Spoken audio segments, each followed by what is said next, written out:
नमस्कार विद्यार्थी मित्रांनो, मी श्रीपाद नाईक स्वागत करतो तुमचं इलेक्ट्रिकल अकॅडमी या आपल्या यूट्यूब चॅनलमध्ये।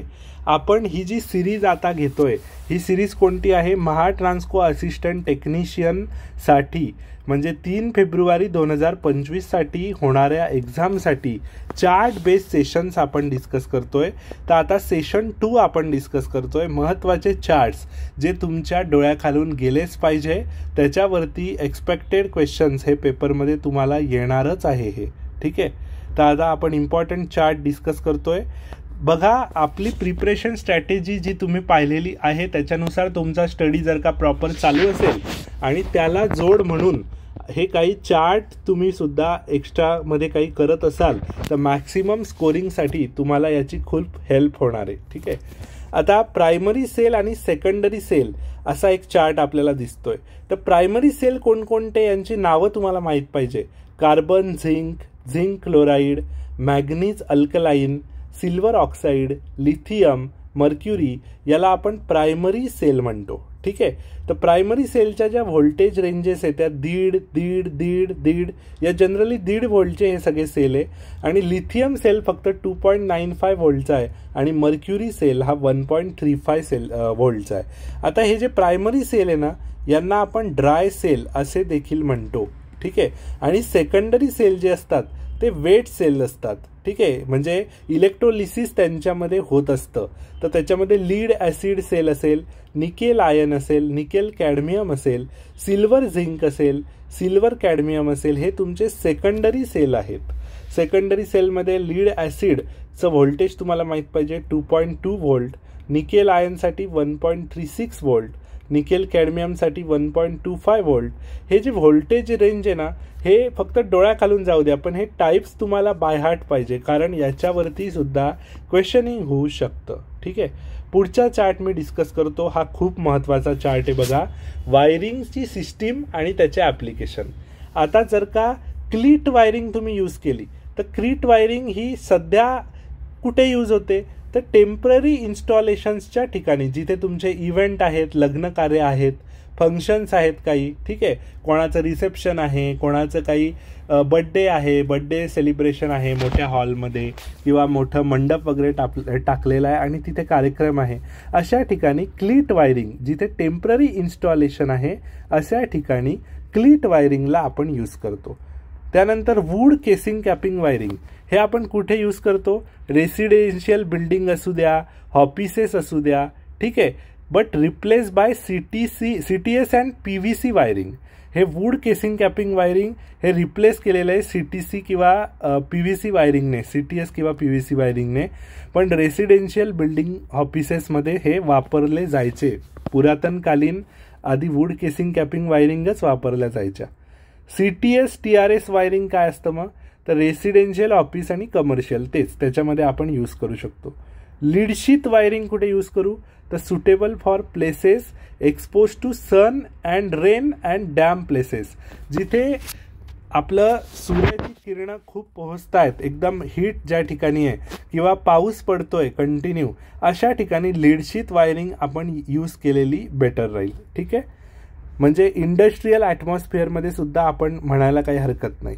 आणि कंड्यूट वायरिंग, तर कंड्यूट वायरिंग म्हणजे PVC केबल्स असतात या आपण industries, workshops, public buildings, residential, commercial आणि ऑफिस बिल्डिंग अशा ठिकाणी यूज करू शकतो।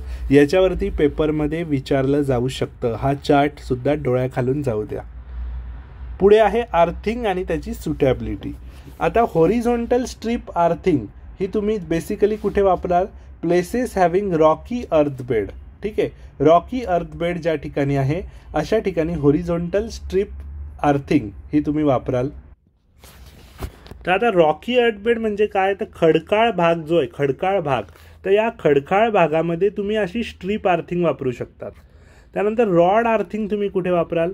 फॉर सँडी एरियाज, जिथे तुमची माती जास्त आहे अशा ठिकाणी रॉड आर्थिंग, तुम्ही रॉड टाकून आर्थिंग करू शकता। प्लेट आर्थिंग करायची तुम्हाला तर कुठे कराल? For large stations and transmission line, जिथे तुमचं फॉल्ट करंटची मॅग्नेट्यूड जास्त असते ना, अशा ठिकाणी प्लेट आर्थिंग कराल। आणि पाईप आर्थिंग कुठे कराल? तर use for ordinary soil, ordinary soil ज्या ठिकाणी आहे किंवा मग ड्राय किंवा रॉकी सॉईल जिथे आहे अशा ठिकाणी पाईप अर्थिंग करायला काही हरकत नाही. पुढचा चार्ट आहे व्होल्टेज आणि त्याचा क्लास. म्हणजे लो व्होल्टेज असेल तर लो व्होल्टेजसाठी 50 ते 1000 व्होल्ट या कॅटेगरीमध्ये लो व्होल्टेज येतं. ठीक आहे. त्यानंतर मीडियम व्होल्टेज कुठे येईल मग 1 kV ते 100 kV. हाय व्होल्टेज कुठे येईल 100 kV ते 345 kV. एक्स्ट्रा हाय व्होल्टेज कुठे येईल 345 kV टू 765 kV. आणि अल्ट्रा हाय व्होल्टेज कुठे येईल ग्रेटर दॅन 765 kV. तर आता बघा हे केबलसाठी नाही आहे बरं, हे जनरली व्होल्टेज कसं क्लासिफाय होतं त्यासाठी आहे. केबलसाठीच्या ज्या रेंजेस आहेत त्या वेगळ्या आहे अजून, ते आपण एका चार्टमध्ये देऊ तुम्हाला. ठीक आहे. याच्यानंतर तुम्हाला महत्त्वाची गोष्ट बघा, एक चार्ट आपण पहिले कोणता बघितला होता की व्होल्टेज किती केवीमध्ये आहे आणि 2 फेज कंडक्टरच्या मधलं स्पेसिंग किती पाहिजे ते आपण आधी बघितलं मागच्या सेशनमध्ये. या सेशनमध्ये काय बघतोय आपण की 33 kVची सपोज लाईन आहे तर तिचा ग्राउंड क्लिअरन्स मीटरमध्ये किती पाहिजे, म्हणजे किती वरती ती लाईन पाहिजे. तर 33 kVची लाईन आहे तर 5.2 मीटर ही ग्राउंडपासून वरती पाहिजे. 66 किंवा 132 kVची लाईन असेल तर 6.1 मीटर ती ग्राउंडपासून वरती पाहिजे. 220 kV असेल तर 7 मीटर वरती पाहिजे ग्राउंडपासून. 400 kV असेल तर 8.84 मीटर पाहिजे आणि 800 kV असेल तर 12.4 मीटर वरती पाहिजे. हे आपण कशानुसार सांगतोय, ॲज पर आई रूल 1956 हे तुम्हाला सांगत असतो. याच्यानुसार ग्राउंड क्लिअरन्स आपण डिटरमाइन करतो, लक्षात ठेवा. आता पुढचा चार्ट आहे टाईप ऑफ फ्यूज आणि फ्यूज रेटिंग. किटकॅट फ्यूज तुम्ही कुठे वापराल, 5 ते 3000 अँपियर ही त्याची रेटिंग असेल किटकॅट फ्यूजची. डी टाईपचा फ्यूज 100 मिली अँपियर ते 10 अँपियर. फक्त डोळ्या खालून जाऊ द्या, इतका महत्त्वाचा नाही आहे हा चार्ट. कॅट्रिज फ्यूज कुठे वापराल, 2 अँपियर ते 63 अँपियरची फ्यूज रेटिंग असेल. आणि HRC फ्यूज 30 अँपियर ते 1000 अँपियर. पुढे जाऊया, हे महत्त्वाचा चार्ट आहे. हा चार्ट काय सांगतो बघा, सबस्टेशन आणि लँड रिक्वायरमेंट. 132 kVचं सबस्टेशन आहे तर 10 एकरची जमीन मला लागेल. 220 kVचं असेल तर मला 25 एकरची जमीन लागेल.